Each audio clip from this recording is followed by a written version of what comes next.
Hello, this is Chris with ElevateNet. We're going to go over a few specific information security management models. We're going to compare the Critical Security Controls, or CSC, with the Federal Information Security Management Act and their risk management framework. So who, how, and why?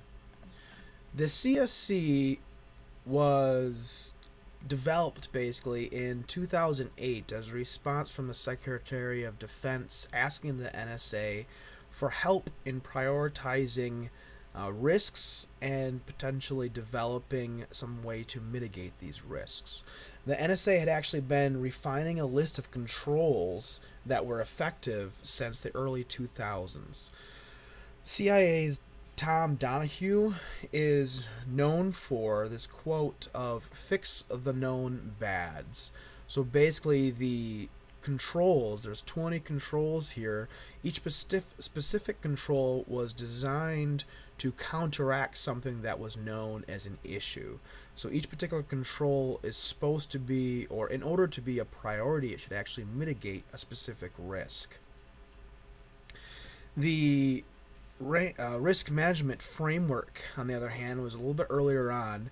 So in December of 2002, the E-Government Act was passed by Congress and signed into law by the President.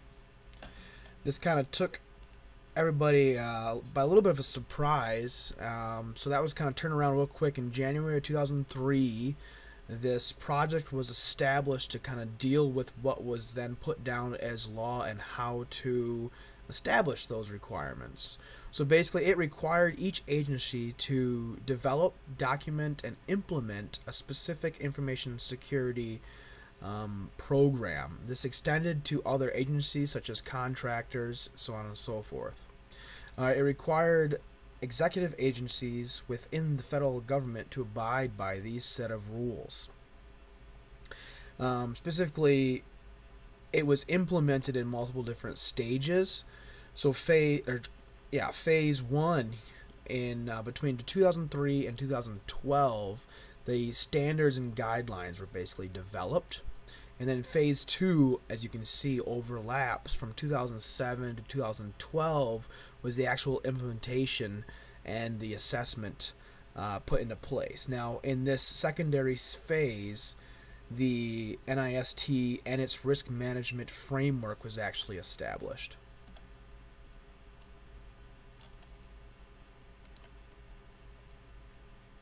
How they're applied.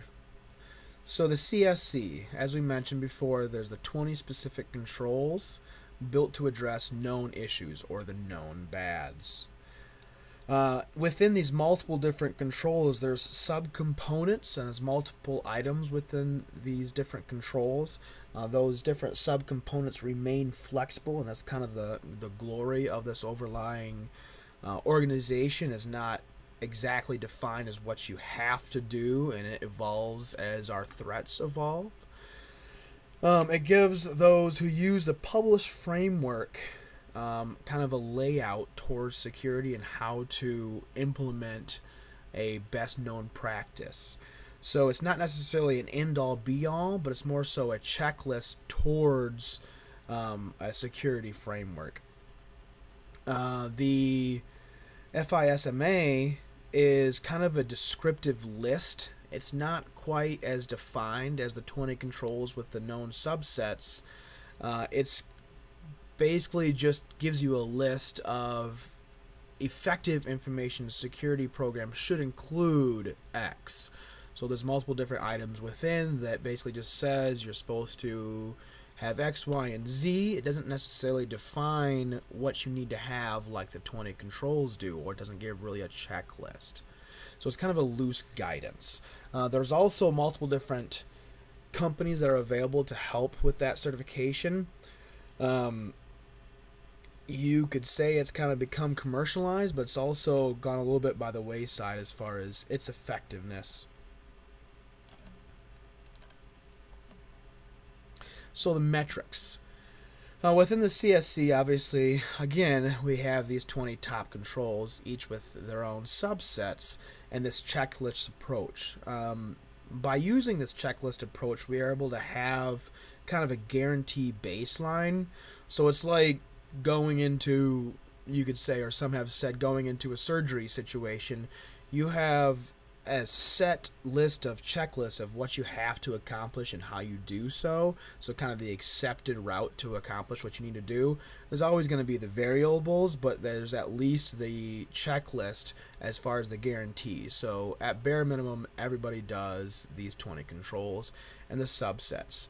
Now, different types of situations or different types of programs or companies might implement the checklist a little bit differently.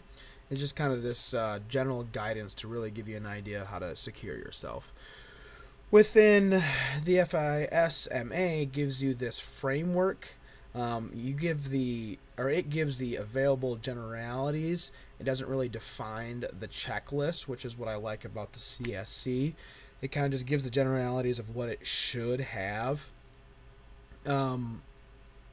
It basically requires specific planning for the security. It ensures appropriate officials are assigned security responsibilities, and it requires periodically reviewing of the security controls in the information systems program.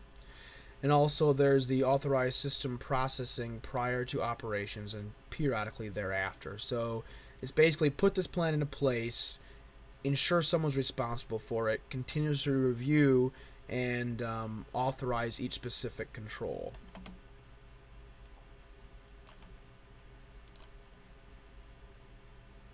Now, who's using this or what impact has it had? So with the CSC, it's basically used by a lot of our government agencies. So within the DoD, within the CIA, within the NSA, as well as the private entities and subcontractors therein who are somewhat involved with these different programs. So you might be looking at like an information company that would be deployed within the DoD. They're required to deal with these 20 aspects. Now, the CSC was released to the public to help ensure that private entities and utility systems could benefit from the work that was put into this system. Also, kind of an interesting aspect was during the evolution of these 20 controls, this information was released to a number of different private agencies or entities that were not necessarily governmental run, just for the sake of getting at that secondary look or tertiary look towards what they've put together, get kind of the heads up and heads down and potential suggestions. So it was a really interesting work between both public as well as private security entities to ensure that we get the best possible outcome.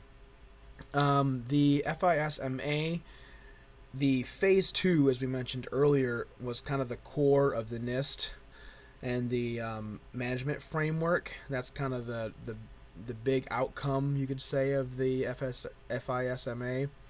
It required the different governmental agencies at that point to abide by this guideline to receive grants or different governmental monetary support.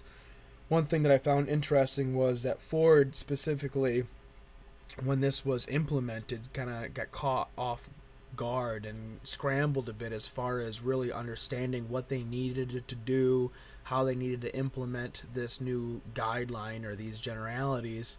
And it has been said that walking around the company, asking a lot of leadership within the company what this even was, a lot of people didn't even know it existed.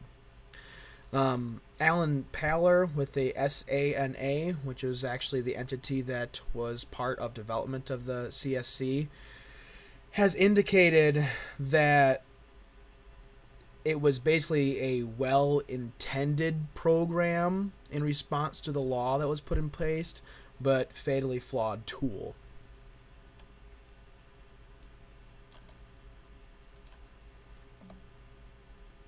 So my choice between the two is obviously the CSC, if you can't tell from the demeanor of the overall conversation here. So what I like about it was the effort amongst both the private as well as public entities. There was a Secretary of Defense, the NSA, the DoD, the CIA, multiple different private agencies. They were able to give their feedback as far as their response on things that could be tweaked or what could help to make it better overall for everyone. It's been widely accepted now. It's been evaluated, like I said, by the private sector. There's the multiple different subsets that continuously evolve and help to really just make this overall checklist that much better. Obviously, as we saw before with when it was actually put into law versus implemented in the phases, this whole program is a lot newer, and again with these subsets a lot more flexible. And with going back to the original quote, it's purpose driven. So it's all the checklist points or these 20 controls are there to fix the known bads. So they're not just a generality put out there saying you should have X. We're looking at, for example, perimeter defense. We know that there's attacks from the outside. We need to have a perimeter defense. And then the subsets of what it takes to really do that. So that's pretty much everything we have here. And I'll back up. Again, this was a comparison of the information security management models, comparing the critical security controls, or the CSC, with the Federal Information Security Management Act and their risk management framework. Thank you, and I look forward to your comments.